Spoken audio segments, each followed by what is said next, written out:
আসসালামু আলাইকুম everyone, welcome to digital school. কোথা থেকে শুরু করব? স্পোকেন ইংলিশ কোর্সের আজকে হচ্ছে আমাদের 30 নাম্বার ক্লাস। এর আগে আমরা 29টা ক্লাস শেষ করেছি।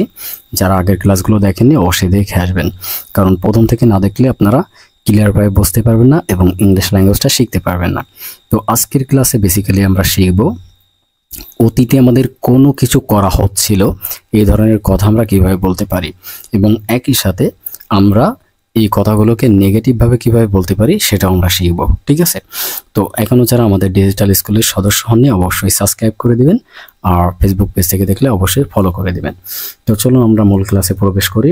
তো আজকে যেহেতু আমরা দুইটা স্ট্রাকচার শিখব, একটা স্ট্রাকচারের মাধ্যমে আমরা পজিটিভ সেন্টেন্স মেক করা শিখব, আর একটা স্ট্রাকচারের মাধ্যমে আমরা নেগেটিভ সেন্টেন্স মেক করা শিখব। তো প্রথমে আমরা পজিটিভ সেন্টেন্স কীভাবে মেক করতে হয় সেটা আমরা শিখি।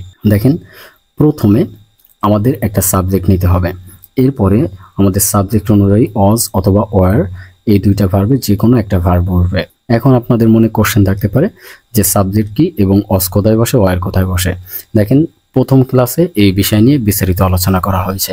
তারপরে ধারাবাহিকভাবে কয়েকটা ক্লাসে আরও ডিটেলসে আমরা আলোচনা করেছি যে অজ ভার্ব কোথায় ব্যবহৃত হয়, ওয়ার ভার্ব কোথায় ব্যবহৃত হয়। ঠিক আছে? কখন এরা সাহায্যকারী ভার্ব হিসেবে ব্যবহৃত হয়, কখন এরা মেন ভার্ব হিসেবে ব্যবহৃত হয়, বিস্তারিত আলোচনা করা হয়েছে। তো ওই ক্লাসগুলো দেখে আসবেন, তাহলে আপনাদের মনে কোনো কনফিউশন থাকবে না। এরপরে আমাদের মেন ভার্বের সাথে আইএনজি যোগ করতে হবে। ঠিক আছে? তাহলে আমাদের সেন্টেন্সটা হয়ে যাবে। যেমন আমরা এক্সাম্পলের মাধ্যমে দেখি, আই ওয়াজ ডুইং, আমি করতেছিলাম। আই ওয়াজ ডুইং, আমি করতেছিলাম, অতীতে কোনো কিছু করতেছিলাম এরকমটা বোঝাচ্ছে। যেমন আমি যদি বলি যে আমি ফুটবল খেলতেছিলাম, তাহলে হবে আই ওয়াজ প্লেইং ফুটবল, আমি ফুটবল খেলতেছিলাম। ঠিক আছে? তো এইখানে এই সেন্টেন্সে দেখেন, প্রথমে আমরা আইকে সাবজেক্ট হিসেবে ব্যবহার করেছি আমাদের স্ট্রাকচার অনুযায়ী, তারপরে আমরা অজকে ব্যবহার করেছি, আয়ের পরে সবসময় অজ ভার্বটা বসে। এরপরে ডু ভার্বের সাথে আমরা কি করেছি, আইএনজি যোগ করেছি। এখানে ডুটা হচ্ছে মেন ভার্ব। ঠিক আছে? তো তাহলে আই ওয়াজ ডুইং, আমি করতেছিলাম, অতীতের কোনো একটা কাজ চলমান ছিল সেটা আমরা বলতেছি। একইভাবে আমাদের বাদবাকি সেন্টেন্সগুলো গঠিত হয়েছে, আমরা শুধুমাত্র সাবজেক্টকে চেঞ্জ করব। যেমন দেখেন, উই ওয়ার ডুইং, আমরা করতেছিলাম। ইউ ওয়ার ডুইং, তুমি করতেছিলে। ইউ ওয়ার ডুইং, তোমরা করতেছিলে। দে ওয়ার ডুইং, তারা করতেছিল। মাই ফ্রেন্ডস ওয়ার ডুইং, আমার বন্ধুরা করতেছিল। মাই ফ্রেন্ড ওয়াজ ডুইং, আমার বন্ধু করতেছিল। হি ওয়াজ ডুইং, সে করতেছিল। শি ওয়াজ ডুইং, সে করতেছিল। ইট ওয়াজ ডুইং, ইহা করতেছিল। কবির ওয়াজ ডুইং, কবি করতেছিল। আপনাদের প্রথম অবস্থায় প্রত্যেকটা সেন্টেন্সকে প্র্যাকটিস করতে হবে এবং মাথায় সেট আপ করে ফেলতে হবে।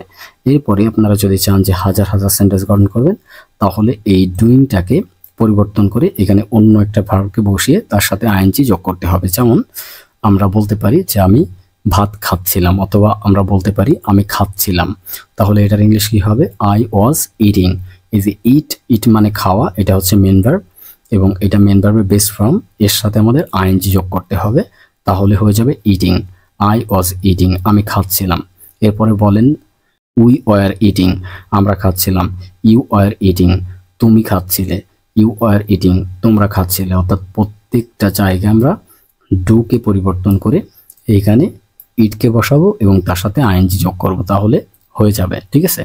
এরপরে ইট দিয়ে প্র্যাকটিস করা হয়ে গেলে পেলে দিয়ে প্র্যাকটিস করেন, রান দিয়ে প্র্যাকটিস করেন, তারপরে টিচ দিয়ে প্র্যাকটিস করেন, ড্রাইভ দিয়ে প্র্যাকটিস করেন। ঠিক আছে? তারপরে গো দিয়ে প্র্যাকটিস করেন, কাম দিয়ে প্র্যাকটিস করেন।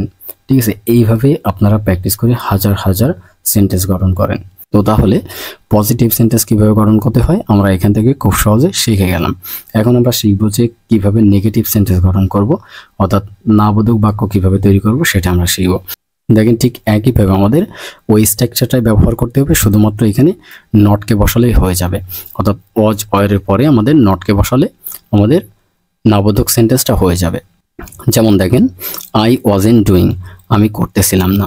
আই ওয়াজেন্ট ডুইং, আমি করতেছিলাম না। এইখানে প্রথমে আমরা আইকে সাবজেক্ট হিসেবে বসিয়েছি আমাদের স্ট্রাকচার অনুযায়ী, এরপরে ওয়াজেন্ট, এই ওয়াজেন্টটাকে আমরা অজ এবং নটের শর্ট ফর্ম হিসাবে বসিয়েছি। আমরা যদি কন্ট্রাকশন ফর্মে লিখতে চাই তাহলে আমাদের বলতে হবে ওয়াজেন্ট, আর যদি আমরা লং ফর্মে বলতে চাই তখন আমাদের বলতে হবে ওয়াজ নট। তো স্পোকেন ইংলিশের ক্ষেত্রে সবসময় আমরা শর্ট ফর্মটা ব্যবহার করব। এরপরে দেখেন, আমাদের মেন ভার্ব হিসেবে ডু বসেছে, তার সাথে আইএনজি। ঠিক আছে? আমাদের স্ট্রাকচার অনুযায়ী সেন্টেন্স মেকিংটা হয়ে গেল। তাহলে আই ওয়াজেন্ট ডুইং, আমি করতেছিলাম না। অর্থাৎ অতীতে কোনো একটা কাজ আমি করতেছিলাম না সেটা আমরা বলতেছি। ঠিক একইভাবে দেখেন উই ওয়ারেন্ট ডুইং, আমরা করতেছিলাম না। এখানে একইভাবে খেয়াল করেন এই ওয়ার এর সাথে আমরা নটকে শর্ট করে লিখেছে, এই জন্য ওয়ারেন্ট হয়েছে। ঠিক আছে, আমরা চাইলে ওয়ার এবং নট আলাদাভাবেও লিখতে পারি, কিন্তু স্পোকেন ইংলিশের ক্ষেত্রে আমরা শর্ট ফর্মটা ব্যবহার করব, আর লেখার ক্ষেত্রে লং ফর্মটা। ঠিক আছে, তো তাহলে উই ওয়ারেন্ট ডুইং, আমরা করতেছিলাম না। ইউ ওয়ারেন্ট ডুইং, তুমি করতেছিলে না। ইউ ওয়ারেন্ট ডুইং, তোমরা করতেছিলে না। দে ওয়ারেন্ট ডুইং, তারা করতেছিল না।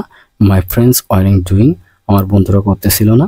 মাই ফ্রেন্ড ওয়াজেন্ট ডুইং, আমার বন্ধু করতেছিল না। হি ওয়াজেন্ট ডুইং, সে করতেছিল না। শি ওয়াজেন্ট ডুইং, সে করতেছিল না। ইট ওয়াজেন্ট ডুইং, ইহা করতেছিল না। কবির ওয়াজেন্ট ডুইং, কবি করতেছিল না। দেখেন প্রত্যেকটা সেন্টেন্সের রুলস কিন্তু একইভাবে সেন্টেন্সগুলো গঠিত হয়েছে, শুধুমাত্র আমরা সাবজেক্টকে পরিবর্তন করেছি, এখানে আর কোনো পরিবর্তন কিন্তু নেই। এখন আমাদের যেটা করতে হবে, আমরা এই ডু ভার্বকে পরিবর্তন করে ঠিক আগের মতো করে অন্য একটা ভার্ব নিয়ে প্র্যাকটিস করব, তাহলে দেখবেন যে হাজার হাজার সেন্টেন্স এখানেও আমরা মেক করতে পারতেছি। তো আশা করি সকলেই বুঝতে পেরেছেন। আজকের ক্লাসটা এতটুকুই। যদি ভিডিওটি ভালো লাগে অবশ্যই লাইক, কমেন্ট এবং শেয়ার করবেন। আমাদের ফেসবুক পেজ থেকে দেখলে অবশ্যই ফলো করে দেবেন। ইউটিউব চ্যানেল থেকে দেখলে অবশ্যই সাবস্ক্রাইব করবেন। So that's all today. আসসালামু আলাইকুম।